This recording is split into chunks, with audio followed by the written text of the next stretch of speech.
Welcome viewers. Today I am back with a very important topic, Chargaff's rule.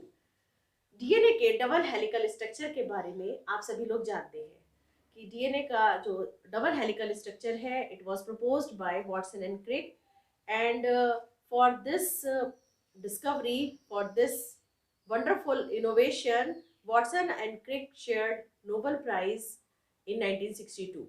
लेकिन आप लोगों ने कुछ और नाम भी इसके बारे में नहीं सुने होंगे जिनका बहुत बड़ा योगदान है इस वॉटसन क्रिक के मॉडल को डिवाइस करने में। और वो इम्पॉर्टेंट नाम है चारगाफ का, और दूसरा इम्पॉर्टेंट नाम है विल्किंस एंड रोजालिंड फ्रैंकलिन। ये ऐसे लोग हैं जिनकी विचारधारा और जिनके डेटा को कलेक्ट करने के बाद ही वॉटसन एंड क्रिक ने एक 3 डायमेंशनल मॉडल बनाया डीएनए का, और जो आज के टाइम में सबसे सक्सेसफुल डीएनए का स्ट्रक्चर माना जाता है, और जिसकी हेल्प से लाइफ की डिफरेंट एस्पेक्ट्स को, मॉलिक्यूलर बायोलॉजी के डिफरेंट एस्पेक्ट्स को समझा जा सकता है। तो उसमें सबसे पहले जो नाम आता है वॉटसन एंड क्रिक को जिसने हेल्प किया, वो है चारगाफ का। एडविन चारगाफ एक ऑस्ट्रेलियन बायोकेमिस्ट थे, और इन्होंने 1950 में कुछ जनरलाइजेशन दिए, और ये जनरलाइजेशन बहुत महत्वपूर्ण थे क्योंकि इन्हीं जनरलाइजेशन की हेल्प से वॉटसन एंड क्रिक ने अपना डबल हेलिकल मॉडल डिवाइस किया। क्या है वो जनरलाइजेशन, वो हम आज देखते हैं। चारगाफ ने जो जनरलाइजेशन दिया उनको उनके ऑनर में चारगाफ्स रूल कहा जाता है, विच आर एज फॉलोज। इनका पहला नियम, जो इन्होंने पहला पॉइंट दिया, नियम दिया, वो था इन्होंने डिफरेंट ऑर्गेनिज्म की डीएनए को हाइड्रोलाइज किया। बहुत सारे ऑर्गेनिज्म अलग अलग कलेक्ट किए और उनके डीएनए को हाइड्रोलाइज करने के बाद क्वांटिफाई किया। क्वांटिफाई मींस बेसिस के रेशो को पता लगाया।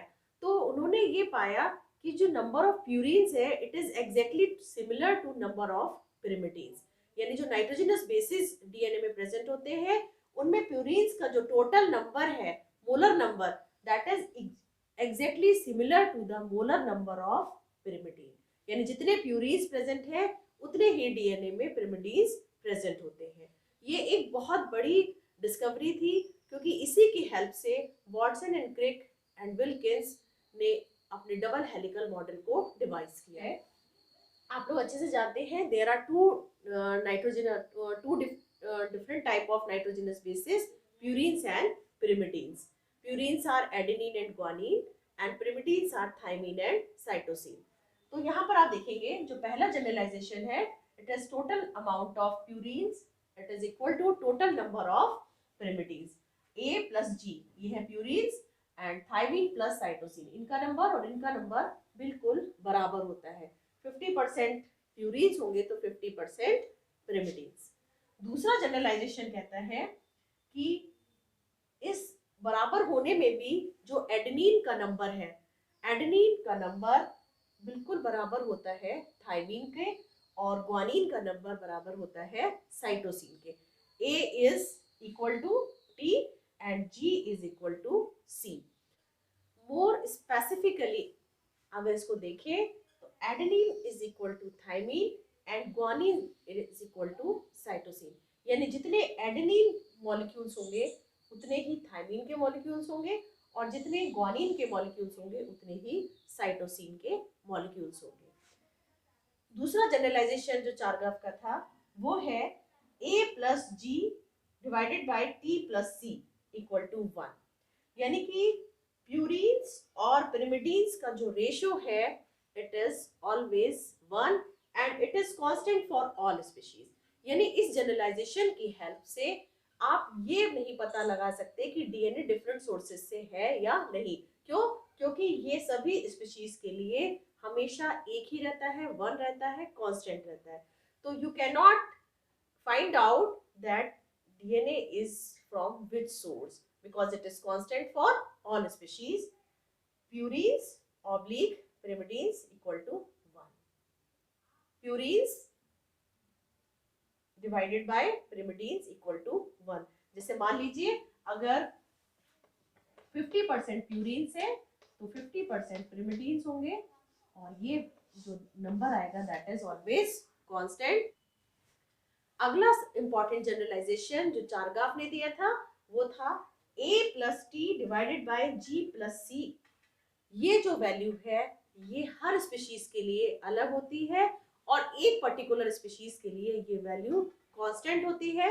यानी कि adenine plus thymine divided by guanine plus cytosine, ये वैल्यू डिफर करेगी हर स्पीशीज में। किसी में ये वैल्यू मोर देन 1 हो सकती है, किसी में ये वैल्यू 0.8 हो सकती है, किसी में ये वैल्यू 0.61 हो सकती है, और हर स्पीशीज के लिए ये वैल्यू कांस्टेंट होती है।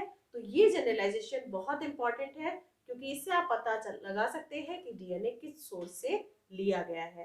तो इससे एक चीज और पता लगती है कि कुछ ऑर्गेनिज्म होते हैं जहां पर एटी कॉन्सेंट्रेशन ज्यादा होती है, यानी अगर डीएनए को हाइड्रोलाइज करेंगे तो वहां आप देखेंगे कि जो बेस कॉम्पोजिशन है, कॉम्प्लीमेंट्री बेस पेयरिंग है, वो एटी रिच ज्यादा है।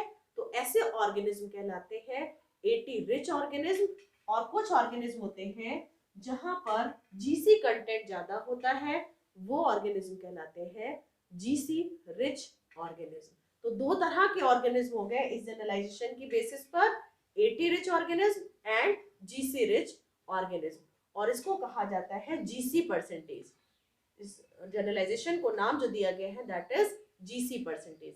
तो ये परसेंटेज वेरी करती है, जबकि एडेनिन और ग्वानिन प्यूरिन और पिरिमिडीन की जो कॉन्सेंट्रेशन है वो हमेशा कांस्टेंट होती है। तो ये बहुत इंपॉर्टेंट जनरलाइजेशन है चारगाफ के, और बहुत आसानी से आप याद कर सकते हैं। केवल 3 जनरलाइजेशन आपको याद करने हैं। नंबर 1, प्यूरिन्स का नंबर पिरिमिडीन्स के हमेशा बराबर होता है, A is equal to T and G is equal to C। दूसरा जनरलाइजेशन है कि A plus G divided by T plus C is equal to 1, which is constant for all species. And third generalization is A plus T divided by G plus C. This is called GC value. It varies and it depends on the species. This is all about Chargaff's rule. If you find this video helpful, then please subscribe my channel and hit the like button. Thank you.